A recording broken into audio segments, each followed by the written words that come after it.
여러분, 가슴속에 묻어두고 차마 꺼내지 못하는 이름이 있으십니까? 목 놓아 불러도 대답 없는 이름, 꿈속에서라도 단 한 번만 안아보고 싶은 사무치는 얼굴 말입니다. 여기 강산이 6번이나 변하고 검은 머리가 하얀 파뿌리가 되도록 단 하루도 잊지 않고 그 이름을 부른 한 남자가 있습니다. 휴전선 너머 북쪽 하늘을 바라보며 평생을 기다림 속에 살았던 사람. 오늘 제가 들려드릴 이야기는 1950년 그 추운 겨울, 흥남부두에서 멈춰버린 두 형제의 시간, 그리고 기적 같은 재회와 영원한 이별에 관한 기록입니다.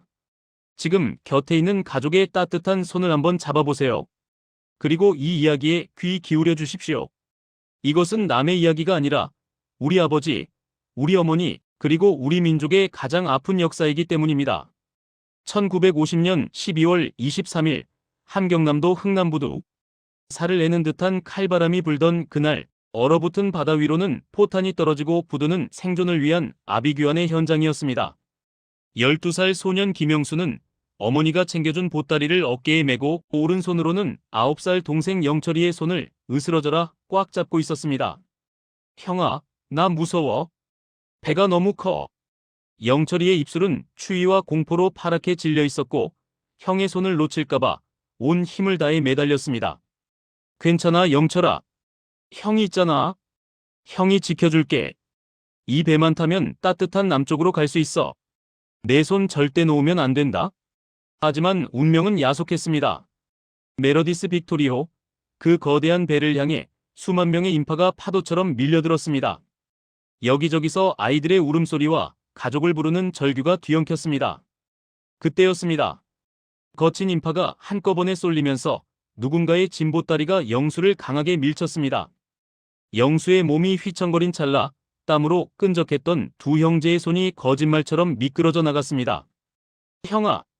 순식간에 인파 속으로 사라지는 동생의 빨간 목도리. 영철아! 안 돼! 내 동생 영철아! 영수는 필사적으로 소리치며 인파를 해치려 했지만 등 뒤에서 밀려오는 사람들의 거대한 힘에 의해 억지로 배 안으로 떠밀려 들어갔습니다. 가판 난간에 매달려 아래를 내려다보았지만 새까만 머리의 물결 속에서 동생은 보이지 않았습니다. 배고동 소리가 길게 울리고 배가 서서히 부두를 떠날 때 부두 저 끝에서 작은 아이 하나가 팔짝팔짝 뛰며 손을 흔드는 모습이 흐릿하게 보였습니다. 영철이었습니다. 울면서 형을 향해 필사적으로 손을 뻗고 있었습니다. 그것이 영수가 기억하는 동생의 마지막 모습이었습니다. 그날 형 영수는 남쪽으로 내려왔고 동생 영철이는 북쪽에 홀로 남겨졌습니다. 그리고 38년이라는 야속한 세월이 흘렀습니다. 거제도 수용소를 거쳐 부산국제시장 판자촌에 정착한 영수. 12살 소년이 홀로 살아남기에 세상은 너무나 가혹했습니다. 그는 낮에는 구두통을 메고 거리를 누볐고 밤에는 신문을 돌렸으며 공사판 막노동까지 어떤 일이든 마다하지 않았습니다. 그가 그토록 악착같이 살았던 이유는 단 하나였습니다. 살아야 한다. 내가 살아서 돈을 많이 벌어야 언젠가 통일이 되면 영철이를 데리러 갈 수 있다.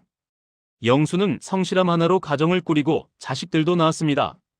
하지만 그는 가족 누구에게도 동생 이야기를 하지 않았습니다. 입 밖으로 꺼내면 가슴이 터져버릴 것만 같았기 때문입니다. 그는 맛있는 고기를 먹을 때도 따뜻한 아랫목에 누울 때도 죄책감에 시달렸습니다. 나는 이렇게 배불리 먹는데 내 동생은 그 추운 곳에서 밥이라도 먹고 있을까? 1983년 여름, 온 나라를 눈물바다로 만들었던 이산 가족을 찾습니다. 방송을 기억하십니까? 영수는 여의도 광장 아스팔트 바닥에 앉아 밤을 지새웠습니다. 함흥 출신 김영철을 찾습니다. 형 김영수가 찾아요. 목에 피켓을 걸고 지나가는 사람들의 얼굴을 하나하나 뜯어보았습니다. 하지만 138일간의 방송이 끝날 때까지 기적은 일어나지 않았습니다. 텅 빈 광장에 홀로 남은 영수는 결국 소리 죽여 오열했습니다. 세월은 흘러 영수는 60이 넘고 70이 넘었습니다. 아마도 영철이는 이 세상 사람이 아닐지도 몰라. 희망은 점점 절망으로 바뀌어 갔습니다. 하지만 그럼에도 불구하고 그는 매년 동생의 생일이면 어김없이 미역국을 끓였습니다. 빈자리에 수저를 놓고 허공을 향해 혼자 말했습니다. 영철아, 생일 축하해. 형은 너를 한 번도 잊은 적이 없단다. 정말이다. 한편 북쪽에 남겨진 9살 영철이는 어떻게 되었을까요? 흥남부두에서 형과 헤어진 영철이는 며칠 동안 그 자리를 떠나지 못했습니다. 혹시라도 형이 배를 돌려 다시 올까봐. 그러나 형은 오지 않았습니다. 결국 고아원으로 보내진 영철이는 월남 가족이라는 꼬리표를 달고 살아야 했습니다. 출신 성분이 좋지 않다는 이유로 탄광으로 보내졌습니다. 햇빛 한 줌 들어오지 않는 갱도 막장에서 석탄을 캐며 어린 영철이는 형을 원망하기도 했습니다. 형은 왜 나를 버리고 갔어? 왜 나만 이 지옥에 두고 갔어? 하지만 그 원망은 사무치는 그리움으로 바뀌었습니다. 너무 힘들어서 삶을 포기하고 싶을 때마다 부두에서 형이 했던 마지막 말이 귓가에 맴돌았습니다. 형이 지켜줄게. 그 약속 하나를 붙들고 영철이는 버텼습니다. 1990년대 중반 북한에 닥친 고난의 행군. 사람들이 굶어 죽어나가는 참혹한 시기였습니다.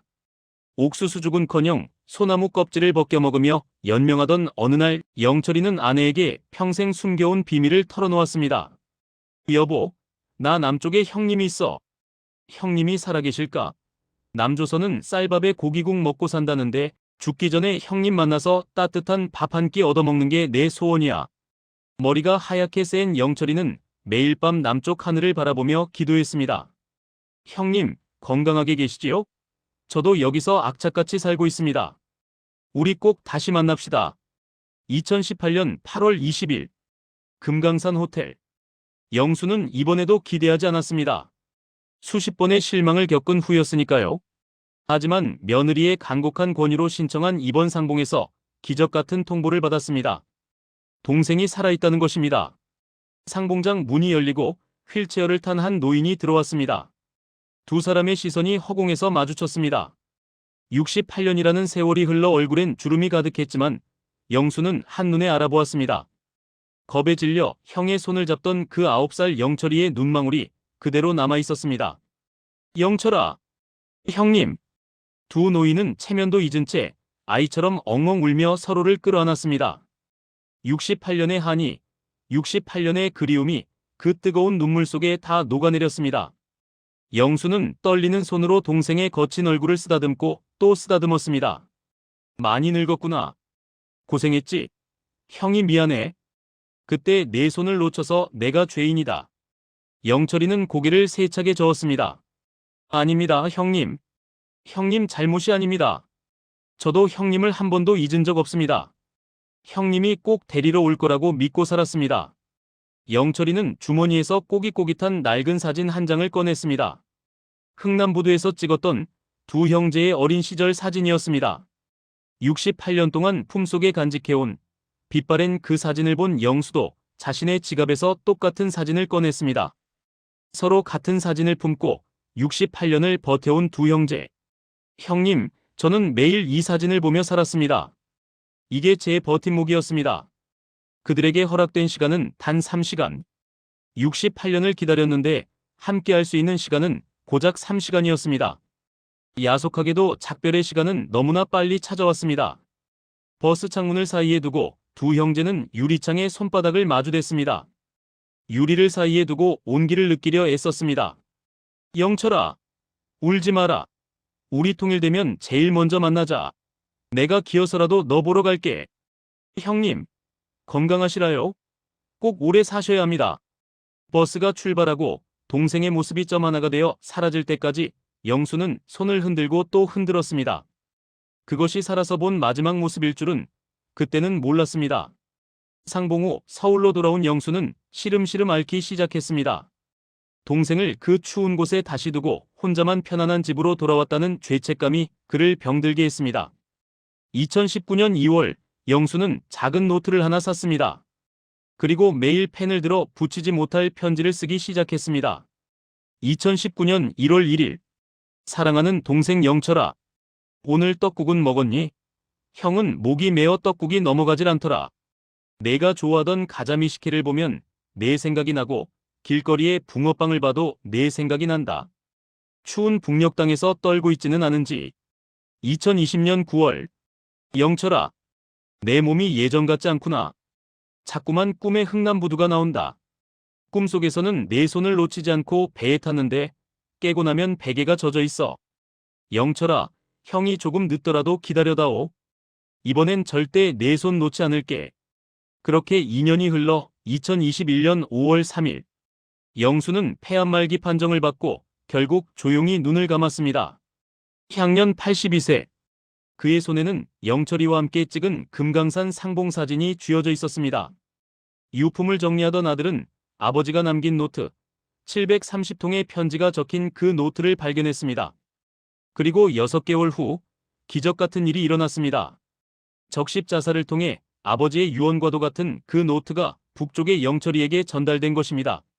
노트를 받아든 영철이는 형의 글씨를 어루만지며 첫 장부터 마지막 장까지 단 한 번도 울음을 멈추지 못했습니다.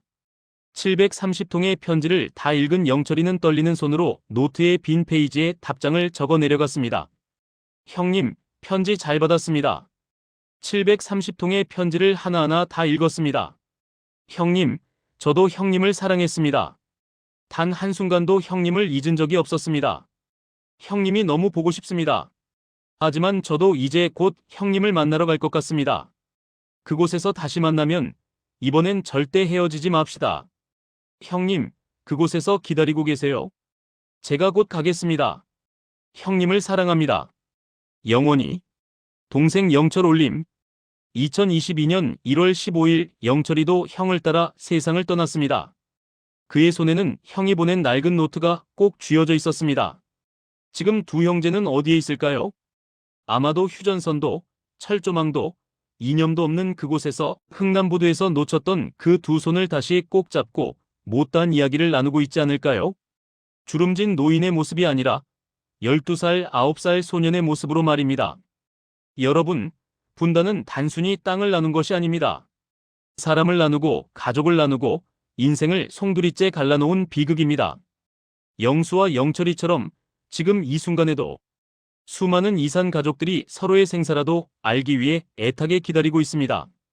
어떤 이들은 재회의 기적을 경험했지만 더 많은 이들은 끝내 만나지 못한 채 한을 품고 세상을 떠났습니다. 우리는 이 이야기를 기억해야 합니다. 그리고 묻고 또 물어야 합니다. 언제까지 이런 아픔이 계속되어야 하는가? 언제쯤 우리는 보고 싶은 사람을 자유롭게 만나 끌어안을 수 있는가? 그 답을 찾는 것은 남겨진 우리 모두의 몫입니다. 오늘 이야기는 여기까지입니다. 들어주셔서 감사합니다.